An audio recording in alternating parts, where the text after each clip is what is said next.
ആര്യനും ജിഫയിലും വെറും ഒരു ഫ്രണ്ട് മാത്രമാണോ, അതോ ലവ് ട്രാക്കിലാണോ അവർ സഞ്ചരിക്കുന്നത്, അതോ അവർ യഥാർത്ഥ ലവ് ആണോ, അതോ ഫേക്ക് ലവ് പോലെ നമ്മളെ കാണിക്കുന്നതാണോ എന്നൊക്കെയാണ് എല്ലാവർക്കും സംശയമാണ്.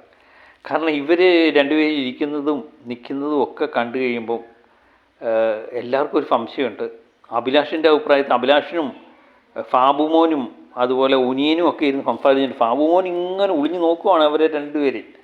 കാരണം അവർക്ക് ഒട്ടും സഹിക്കാൻ വയ്യ. അപ്പം അഭിലാഷും ഒക്കെ പറയുന്നത് ഇപ്പം ജിഫേലിന് തുണി നനയ്ക്കാൻ വയ്യ, അവിടെ നേരം ആര്യനെത്തി. ജിഫേലിന് പാത്രം കഴുകാൻ വയ്യ, അപ്പോഴന്നേരം ആര്യനെത്തി. ജിഫേലിന് എന്താ പറയുന്നത്, എന്ത് കാര്യം വന്നാലും ജിഫേലിന് എന്തൊരാവശ്യം വന്നാലും അവൾ ഓടിയെത്തുന്നത് ആര്യനാണ്. പക്ഷെ പറയുമ്പം അവർ പറയുന്നത് ഞങ്ങൾ വെറും ഫ്രണ്ട് മാത്രമല്ലേ എന്നാണ് പറയുന്നത് എന്നാണ്.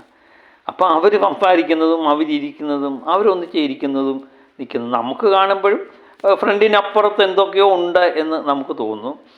അപ്പോൾ ഇവിടുത്തെ മത്സരാർത്ഥികളെല്ലാം പറയുന്നത് അങ്ങനെ തന്നെയാണ്. പക്ഷേ അവരാരും ഇപ്പം തുറന്നു പറയുന്നില്ല. അവരുടെ പേഷണക്കാരുമില്ല. പ്രത്യേകിച്ച് അനുമോളെ ലാലേട്ടൻ വന്ന് വഴക്ക് പറഞ്ഞതിന് ശേഷം ഈ കാര്യത്തെ അവർ പറയുന്നില്ല. പുച്ഛം പറയുന്നുണ്ട്. നമ്മുടെ ബെന്നി അഭിലാഷ് ഇരുന്ന് സംസാരിക്കുമ്പോഴും പറയുന്നുണ്ട് അവർ ലവ് ട്രാക്ക് കളിക്കുകയാണ്.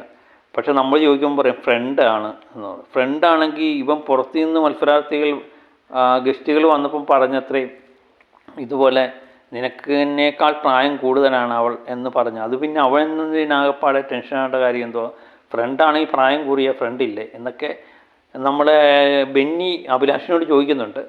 അഭിലാഷ് പറയുന്നുണ്ട്, അവർ രണ്ടുപേരും പറയുന്നുണ്ട് അവരുടെ പേഴ്സണക്കാരുമാണ്, നമുക്കതിനകത്ത് ഇടപെടേണ്ട കാര്യം എന്താണ്. ഏതായാലും ഇതൊരു ലവ് ട്രാക്കിലേക്കാണ് പോകുന്നത് എന്ന് തോന്നുന്നു. ഇത് ഫേക്കാണോ ജെന്യുവനാണോ എന്നുള്ളത് വരും ദിവസങ്ങളിൽ അറിയാൻ പറ്റും.